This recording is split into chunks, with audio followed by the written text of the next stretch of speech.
वार्तावली रसिकाः प्रियदर्शकाः अभिवादनम्। वर्णवैचित्र्य विलसितायाः वार्तावल्याः विभूषिताङ्कमादाय अत्रोपस्थिताः वयं भवतां समेषां स्वागताय। अहमस्मि गवीशः। अहं चास्मि सिद्धिदात्री। पर्वोत्सवपूर्णोऽयं सप्ताहः व्यतीतः। सौख्यस्य आनन्दस्य च परिवेशः सर्वत्र प्रसृतः इव लक्ष्यते। कथन्न भगवता श्रीरामस्य जन्मोत्सवः रामनवमी पर्व नवशस्योद्गमस्य च संसूचकः वैशाखी उत्सवः अचिरमेव सर्वत्रामानितौ। अमुना चैव कारणेन मन्ये प्रकृतिरपि नवसौन्दर्यसमलङ्कृता दृश्यते। आम्, यथा इमानि पर्वाणि भारतस्य भूषणानि तथैव वार्तावल्याः विभूषणाय प्रामुख्यम् आवहति सुभाषितजातं, कदाचित् बोधप्रदं, कदाचित् नीतिनियामकं, सदा सर्वदा च सर्वेभ्यः मोदप्रदं। तर्हि सुभाषितेनैव प्रवर्तामहे।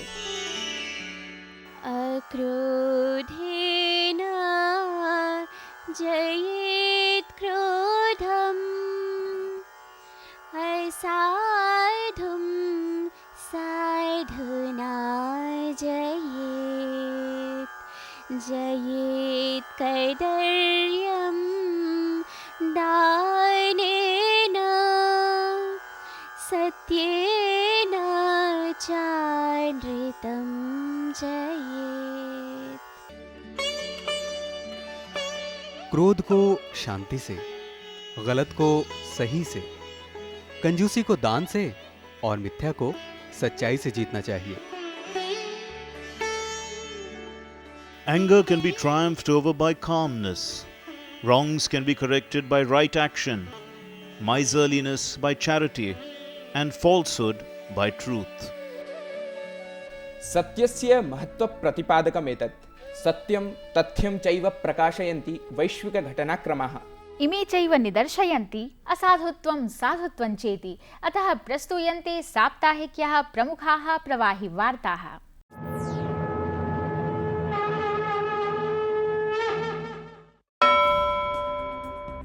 प्रधानमन्त्रिणा श्री नरेन्द्र मोदिना बाबासाहेब अम्बेडकरस्य जन्मस्थलात् महूतः ग्रामोदयात् भारतोदयाभियानम् आरब्धम्। इदम् अभियानम् एप्रिल् मासस्य 14 दिनाङ्कात् अम्बेडकरस्य सपादशततम्याः जयन्त्याः समारभ्य 24 दिनाङ्कपर्यन्तं प्रचलिष्यति। इंदिरा गांधी राष्ट्रीय कलाकेन्द्रस्य कार्यकारिणी विसर्जिता। संस्कृतिमन्त्री महेश शर्मा कार्यकारिण्याः 20 सदस्यान् विनिष्कास्य वरिष्ठ पत्रकारं रामबहादुर रायं नूतनाध्यक्षपदे नियुक्तवान्। केरले कोल्लमस्ते पुत्तिङ्गल मन्दिरे दुरापन्न भीषणाग्निकाण्डे 10,100 जनाः पञ्चतां प्राप्ताः, 300 व्रणिताः। मन्दिरे नववर्ष समारोहायोजनावसरे दुर्घटनेयं दुरापन्ना। राष्ट्रपतिना प्रणव मुखर्जिना ख्यातनामानो 58 जनाः पद्मपुरस्कारैः सभाजिताः। प्रोफेसर NS रामानुज ताताचार्यः, स्वामी तेजोमयानन्दः, रामसुतारश्च पद्मभूषणेन भूषिताः। स्वामी दयानन्दः मरणोत्तरं पद्मभूषणेन सम्मानितः। संस्कृतपण्डितः डॉक्टर रवीन्द्रनागरः पद्मश्री बहुमानेन सभाजितः। महाराष्ट्रस्य कतिपयक्षेत्रेषु अनावृष्टि शुष्कता कारणेन पेयजलस्य अतिशयाभावः जायते। लातूर जनपदे तु जलापूर्तये जलपूरितं रेलयानं सम्प्रेष्यते। एप्रिल् मासानन्तरं सर्वाश्चापि IPL क्रिकेट् स्पर्धाः महाराष्ट्रात् बहिः समायोजयिष्यन्ते।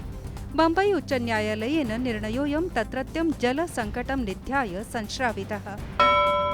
सुशीला कार्की नेपाले सर्वोच्च न्यायालयस्य कार्यकारी न्यायाधीशपदे विनियुक्ता। नेपाले इदं प्राथम्येन न्यायपालिकायाः सर्वोच्चपदे महिला विनियुक्ता अस्ति। निखिलेपि देशे भारतीय नववर्ष महोत्सवः नवरात्रिपर्व वैशाखी मेषादि बोहाग्बिहु विशु सङ्क्रान्त्यादि विविधाभिधानैः आमानितः। नूतन सस्यकर्तनरूपेण चापि अयमुत्सवः परिपालितः। गतदिने रामनवमी प्रसङ्गे भक्तजनैः मन्दिरेषु सविशेषं भगवतः श्रीरामस्य अर्चना कृता। प्रसङ्गमेनमालक्ष्य दिल्ल्यां भारतीय सङ्गीतसदनेन गोस्वामी तुलसीदासस्य चौपाई पद्यबन्धमनुसृत्य पञ्चवटी रामवनगमन घटनयोः मञ्चनं कृतम्।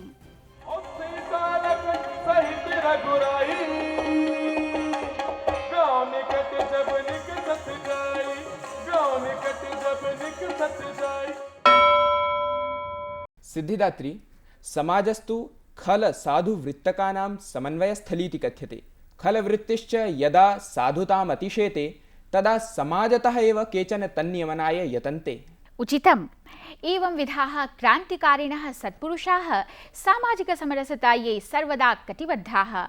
अत्र भारतदेशे आधुनिके युगे अवतीर्णौ द्वौ महापुरुषौ, एकः स्वतन्त्रभारतस्य संविधानरचयिता डॉक्टर बाबासाहेब अम्बेडकरः, अपरश्च महिलाशिक्षणाय सामाजिककुप्रथा निवारणाय च कृतश्रमः महात्मा ज्योतिबा फुले।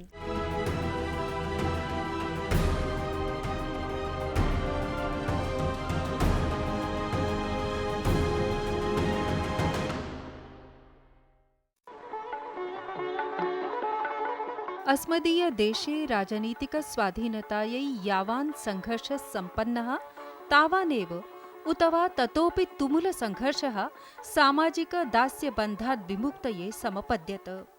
जात्याधृतभेदभावस्तु युगान्तरेभ्यः अस्मदीयसमाजाय शूलमिव परिपीडकः सिद्धः।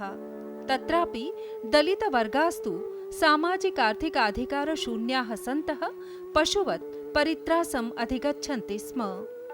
एषां सामाजिककुप्रथापाशानां व्यवच्छेदनस्य उदात्तकार्यम् अङ्गीकृतं महापुरुषद्वयेन, डॉक्टर बाबासाहेब भीमराव अम्बेडकरेण, तत्पूर्वं च महात्मना ज्योतिबा फुले वर्येण।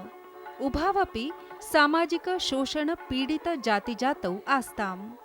भीमराव अम्बेडकरस्य जन्म 19वीं शताब्दे 1991तमे वर्षे मध्यप्रदेशे महूनगरे अभवत्। महाराष्ट्रे स्वीये पैतृकग्रामे बाल्यावस्थायां कालं यापयन् असौ जातिगतभेदभावैः तज्जन्यतिरस्कारैश्च पौनःपुन्येन परित्रासितः। शैशवादेव मेधाप्रसादालङ्कृतेन भीमरावेण अन्यायोत्पीडनपरिहाराय विद्यार्जनमेव प्रभावी शस्त्ररूपेण परिज्ञातम्। न्यायशास्त्रे अर्थशास्त्रे च सर्वोच्चपदव्यौ अधिगम्य भारतं प्रतिनिवर्त्य भीमरावेण दलितानाम् अभ्युन्नतये स्वीयबुद्धिकौशलं समर्पितम्। शिक्षा संघटन संघर्षाणां त्रिसूत्रम् आत्मसात् कर्तुं तेन दलितजनाः प्रबोधिताः। भारतस्य स्वातन्त्र्यानन्तरं डॉक्टर भीमराव अम्बेडकरः भारतस्य आद्य विधिमन्त्रिपदम् अलङ्कृतवान्। स्वतन्त्रभारतकृते च संविधाननिर्माणस्य दायित्वं तस्मै समर्पितम्। बाबासाहेब अम्बेडकर विरचितेन संविधानेन समताधिष्ठित आधुनिक लोकतान्त्रिक राष्ट्रत्वेन भारतं सुप्रतिष्ठितम्। महात्मा फुले इति उपनाम्ना विख्यातः ज्योतिराव गोविन्दराव फुले 19वीं शताब्दीये 27 वर्षे एप्रिल मासीये 11 दिने महाराष्ट्रे सातारा जनपदे जन्म अलभत। क्रान्तदर्शी, चिन्तकः, समाजोद्धारकः, लेखको दार्शनिकश्च ज्योतिरावः जातिवादम्, अशिक्षां, विषमताः, वर्णद्वेषभावांश्च विरुध्य प्रबलसङ्घर्षं व्यदधात्। सामाजिकपरिष्काराणाम् अग्रदूतोऽसौ 19वीं शताब्दे 40 वर्षे सावित्रीं पत्नीत्वेन परिणीतवान्। महिलोन्नयनाय, पश्चवर्तिवर्गाणां दलितानां च अभ्युन्नतये आभ्यां दम्पतीभ्यां प्राणपणेन प्रयतितम्। सकलसमाजजनानां कल्याणमभिचिन्तयद्भ्यां सावित्रीबाई ज्योतिबा फुले दम्पतीभ्यां 19वीं शताब्दे 54 वर्षे देशे महिला शिक्षणाय संकल्प्य आद्यः महिला विद्यालयः संस्थापितः। बालविवाहप्रथायाः, स्त्रीपुरुषविषमतानां च प्रबलविरोधपूर्वकं फुले महात्मना सामाजिकसमानतायै निःशेषमपि स्वीयजीवनं समर्पितम्। समाजोद्धाराय समर्पितसर्वस्वाय अस्मै महानायकयुग्माय अस्मदीयः एषः भावाभिषिक्तः प्रणामाञ्जलिः। गवीश, आधुनिक भारतस्य संकल्पनायाम् एतयोर्योगदानं निःसंशयं महत्वातिशायि वर्तते। सत्यं। भारतीय संस्कृतये मूलाधारस्तु संस्कृत संस्कृति संवलितः वेदोनिधिः। अयमेव विषयोऽस्ति अद्य वार्तावल्याः अग्रिमप्रभागीयः। दर्शकाः विचिन्तयन्तु तावद् विषयमेनं सविस्तरं ख्यापयामो वयम् अल्पविरामानन्तरम्।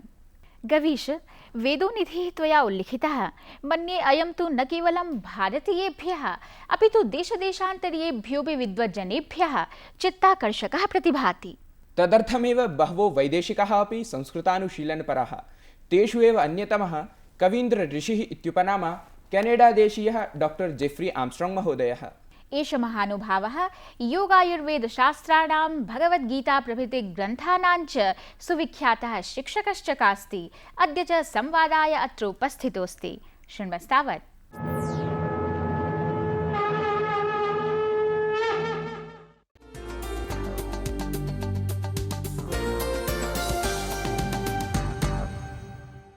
नमस्कारः। अद्य हि वार्तावल्यां संवादार्थं मया सह विद्यते Vedic academy of science and arts इति संस्थायाः संस्थापकः doctor Jeffrey Armstrong. Namaskar. Welcome to our show. Namaste.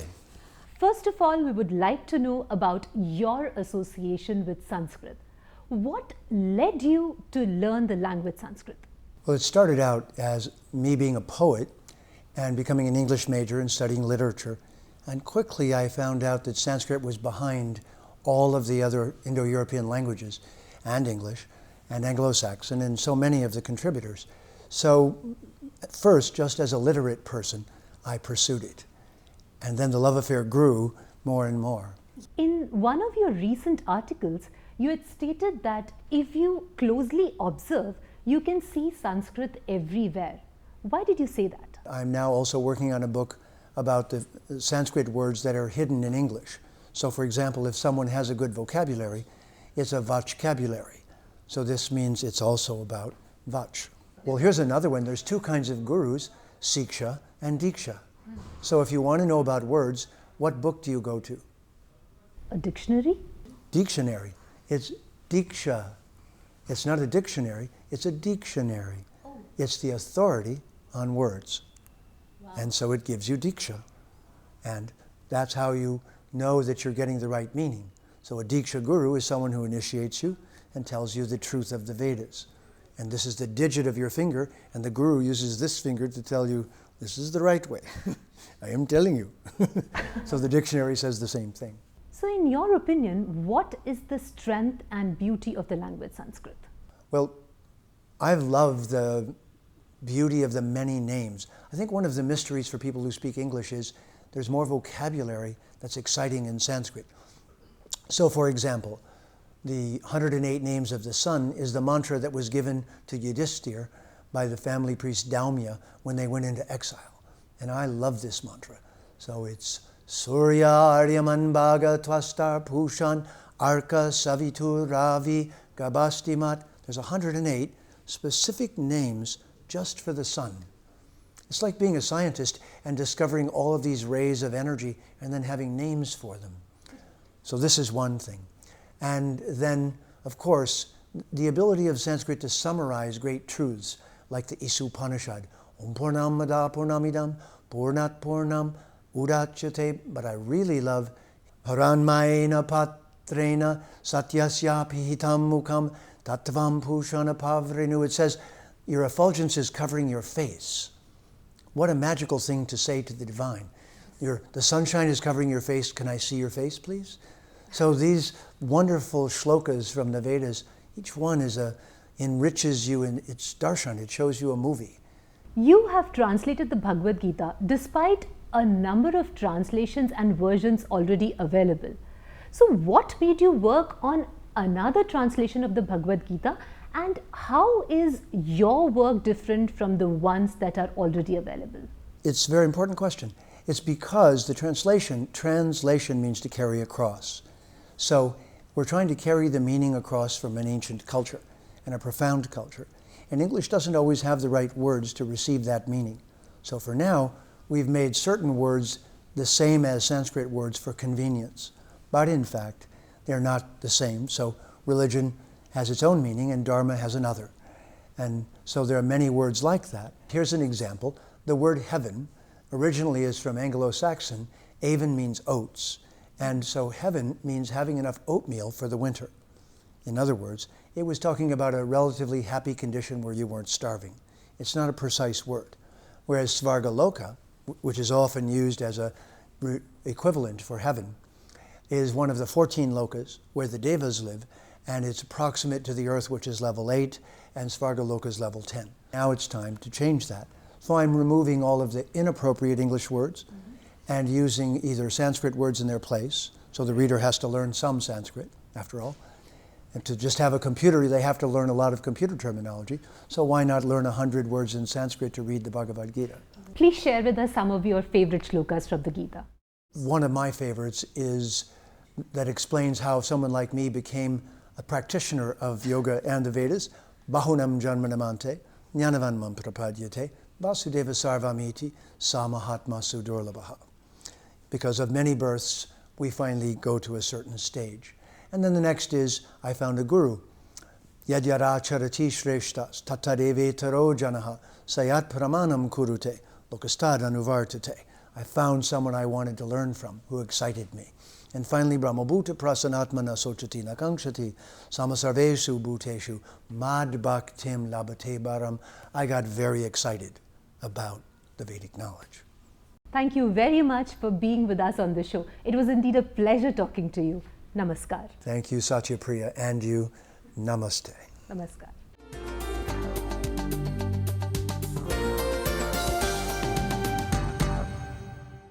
अहो दुग्धं गीतामृतं महत् पायितञ्चात्र अमुना विद्वद्वरेण मह्यं तु प्रतीयते यद् अनेन महानुभावेन भगवद्गीता पूर्णाधीता गङ्गाजललवगणिका पीता। दृष्टमस्माभिः यत् संस्कृतभाषायाः सार्वत्रिकप्रभावः विशदीकृतः अमुना विदुषा। जाने अयमेव प्रभावः अस्मदीयगीतानुवादस्पर्धायामपि स्फुटीभवति। अतः विविधदिग्देशवर्तिनोऽपि नानाभाषाभाषिकाः लोकाः अस्मदीयस्पर्धागीतानाम् अनुवादार्थं पुनः पुनः प्रयतन्ते। एवम् अद्य तु गीतस्पर्धायाः निर्णयोद्घोषणादिवसः। अस्य कृते नैके गीतानुवादाः अस्माभिरधिगताः।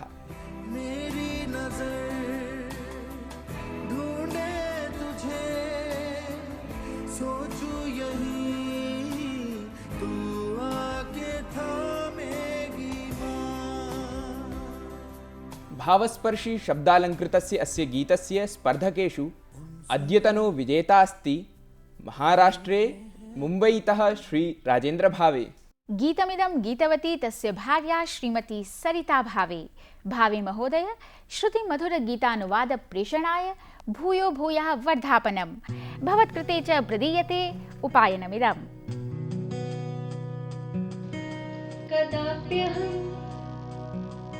कथयामि न परं भयं तिमिराजननि मे यथा त्वहं दर्शयामि न चिन्तामहं करोमि जननि ते त्वं सर्वं जानीषे जननि किम् त्वं सर्वं जानीषे जननि मे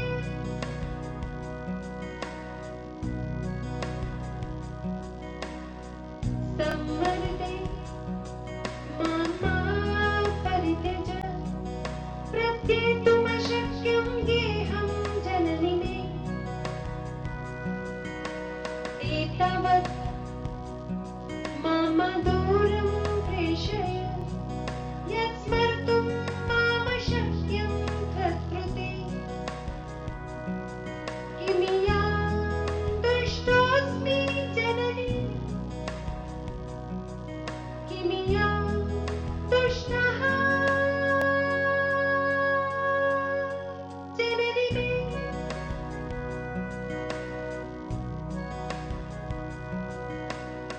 मार्मिकं गीतमिदं श्रुत्वा मातृस्नेहाभिभूतोऽस्मि। इमाः एव स्पर्धागीतप्रविष्टिः अनुसृत्य उपकल्पितम् अस्माकम् अद्यतनं संस्कृतशिक्षणम्। तदर्थञ्च नवसङ्कल्पनाम् एकाम् आदाय समायाते अस्मदीया शिक्षिका यशी भारद्वाजः।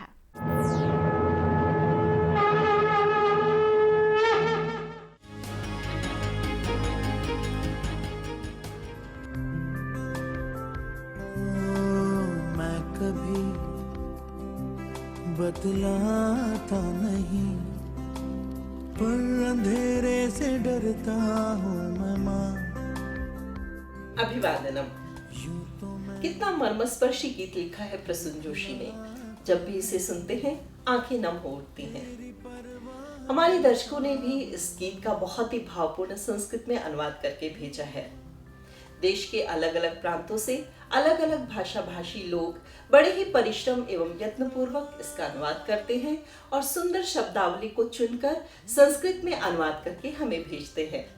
तो इसलिए इस बार हमने सोचा कि क्यों ना हम दर्शकों द्वारा भेजे गए गीतानुवाद में से ही संस्कृत शिक्षण के लिए कुछ शब्दों को चुने। वैसे तो यह पूरा गीत ही बहुत भावपूर्ण है, हृदय स्पर्शी है, पर आज हम इसमें से कुछ पंक्तियां लेते हैं।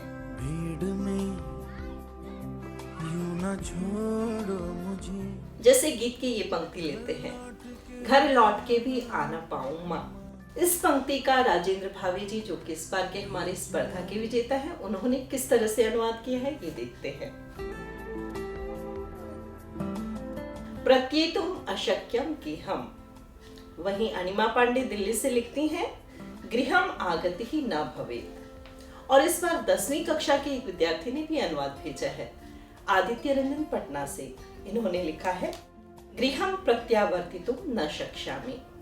तो लौटने के लिए इन्होंने शब्द प्रयोग किए, प्रत्येतुम, प्रत्यावर्तितुम, न आगति ही। अब दूसरी पंक्ति देखिए, गाने के बोल है, क्या इतना बुरा हूं मैं माँ।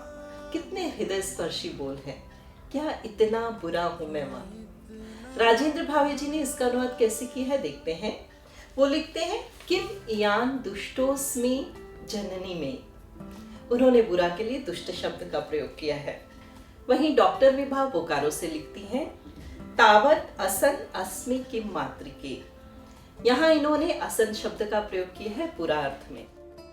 असन में मूल शब्द है असत। असतोमा सद्गमय में यही शब्द का प्रयोग है। सत और असत, सत यानी कि अच्छा और असत यानी कि बुरा। हमारी एक और दर्शक अनीता माथुर ने मेरठ से लिखा है, किम अहम अति दुर्विनीतः मातः। यहाँ इन्होंने बुरा के लिए दुर्विनीतः शब्द का प्रयोग किया है। विनीतः में दुर उपसर्ग लगाकर दुर्विनीतः शब्द बना है। अब एक और पंक्ति लेते हैं इस गाने की। चेहरे पर आने देता नहीं, दिल ही दिल में घबराता हूँ मैं माँ। हमारे विजेता राजेंद्र भावे जी इसका अनुवाद ऐसे करते हैं, मुखे ही न आनयामि किमपि हृदये हम बिभेमि चननी में। मुखे अर्थात मुख पे आने देता नहीं हूँ, दिल ही दिल में बिभेमि यानी कि डरता हूँ या घबराता हूँ। दूसरे दर्शक हमारे लिखते हैं, वदने तु न आनयामि भीतिम हृदि खलु बिभेम्य हम मातः। ये अनुवाद किया है रेशमी राजकृष्णन ने पुदुक परियारम से। इन्होंने मुंह के लिए वदन शब्द का प्रयोग किया है, जो कि वद धातु से बना है, जिसका अर्थ होता है बोलना। उज्जवल राजपूत दतिया मध्य प्रदेश से लिखते हैं, आननात् वारये लक्षणम अंतरस्य आवेगस्य अंबिके। अंतर के आवेग के लक्षण को चेहरे पर आने से वारे अर्थात रोकता हूँ। देखिए कितना सुंदर अनुवाद है ये। मुखे ही न आनयामि किमपि हृदये हम बिभेमि जननी में। तो आगे भी आप इसी प्रकार से नए नए शब्द ढूंढकर संस्कृत में गीतों का अनुवाद करके भेजते रहिए और साथ ही हमारे और अपने भी संस्कृत के शब्दकोश को बढ़ाते रहिए। आज के लिए बस इतना ही। नमो नमः। शुभमस्तु। नवीनेयं शिक्षण संकल्पना वस्तुतः एव रुचिकरी प्रतीयते। इमान् शब्दान् अधिकृत्य यावत् भवन्तः दर्शकाः किञ्चित् विचिन्तयन्ति तावत् क्षणिकविरामम् अधिगन्तुम् इच्छामो वयम्। परं शृण्वन्तु भवन्तः, विरामानन्तरमपि वर्तते किञ्चित् नावीन्यम् अस्मदीये कार्यक्रमे अभिनवे स्पर्धागीते। तर्हि न कुत्रापि गन्तव्यं, वयम् इतो गताः ततश्चागताः। सिद्धिदात्री, सम्प्रति सत्वरं विज्ञापय, अभिनवस्पर्धागीतविषये किमस्ति नावीन्यम्? नूतनमिदं स्पर्धागीतं सुमधुरायाः उर्दूभाषायाः सुकोमलशब्दैः संवलितमस्ति। उर्दूकविना शहरयारेण मञ्जुलशब्दसुमनैः गुम्फितमिदं गीतम् उमराव जान चलचित्रे अभिनयकुशलिन्या अभिनेत्र्या रेखया अभिनीतम्। संगीतकारेण खय्यामेन स्वरसज्जालङ्कृतं गीतमिदं गायति आशा भोसले।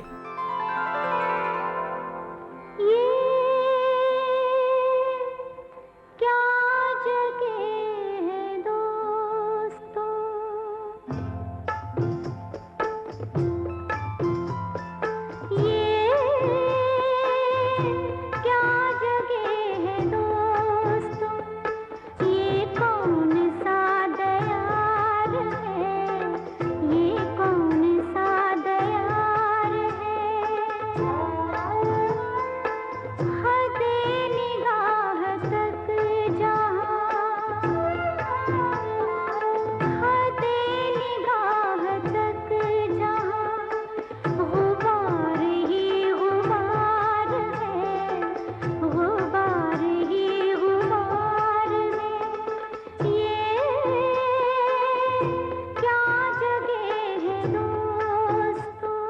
गीतगताः उर्दूशब्दाः नहि भीतिकराः मन्तव्याः मित्राणि तत्र वर्तन्ते भवतां साहाय्यार्थम्। सपदि च अनुद्यन्तां राष्ट्रियपुरस्कारचतुष्केन समलङ्कृतं गीतमिदम्। अस्य गेयतानुकूलमौलिकानुवादः एप्रिल् मासस्य 25 दिनं यावत् अस्मभ्यं प्रेषणीयः। निर्णयघोषणा च तदनु 30 दिनाङ्के विधास्यते। शुभस्य शीघ्रम्। सम्प्रति च वेलास्ति पत्रचर्चायाः। डॉक्टर मंजुला माथुरः मुम्बईतः वदति, प्राचीनभाषां लोकप्रियां कर्तुम् उत्तमः कार्यक्रमः। साधुवादाः। जमशेदपुरतः रवीन्द्रः कथयति, मुख्यवार्ताः ट्विटर माध्यमेनापि प्रसारणीयाः, येन दर्शकाः प्रतिदिनं डीडी न्यूज़ वाहिन्याः ट्विटर प्रकल्पं द्रक्ष्यन्ति। अयि वार्तावली रसपानानुरक्ताः वार्तावली प्रख्यापकैः स्वीयपत्रैः एवमेव अनुगृह्णन्तु अस्मान्। भगवत्याः कृपासन्दोहम् अनुभवन्तु, अस्मांश्च अनुज्ञापयन्तु। प्रयामो वयं पुनरागमनाय। यदा कदा